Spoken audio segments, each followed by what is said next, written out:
ქართულ-აფხაზური მხარეების მოლაპარაკებების შედეგები მებრძოლების ხედრების გადმოსვენების გადაწყვეტილება მიღებულია. სოხუმში დიდების პარკის სამარხი და ნეშტების იდენტიფიცირება უკვე დაიწყო. ამის შესახებ საქართველოს ოკუპირებული ტერიტორიებიდან იძულებით გადაადგილებულ პირთა განახსახლებისა და ლტოლვილთა მინისტრმა დავით არახველიძემ ჟურნალისტებს ბათუმში განუცხადა. როგორც მინისტრმა განმარტა, ამ შემთხვევაში საუბარია 25 ნეშტზე. გარდა ამისა, თბილისში კუკიის სასაფლაოზე დაგეგმილია სამარხების გახსნა. ისივე განცხადებით მიღებულია გადაწყვეტილება აჩადარის სამარხის გახსნასთან დაკავშირებითაც, სადაც სავარაუდოდ 44 ქართველი მეომრის ნეშტია განსვენებული. ქართულ-აფხაზური შეხვედრა საერთაშორისო წითელი ჯვრის ეგიდით სტამბულში გაიმართა. შეხვედრაზე საომარი მოქმედებების დროს დაღუპულთა და უგზო-უკვლოდ დაკარგულთა მოძიების საკითხები განიხილებოდა. მომავალი შეხვედრა აფხაზურ მხარესთან სექტემბერში გაიმართება და მასში მონაწილეობას ექსპერტებიც მიიღებენ.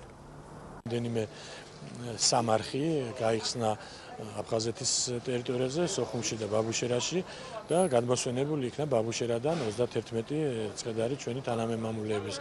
სოხუმის დიდების პარკის ნეშტების იდენტიფიცირება ჯერ არ დასრულებულა და ველოდებით, რომ იქაც იქნება გარკვეული შედეგი. შესაბამისად, ამ და სხვა საკითხებზე იყო შეხვედრა, გადაწყდა მრავალი მნიშვნელოვანი საკითხი, მათ შორის ის, რომ მომავალი აქტივობა და პრიორიტეტი იქნება აჩადარას სამარხი, სადაც ჩვენი ინფორმაციით 44 ქართველი მებრძოლის ნეშტია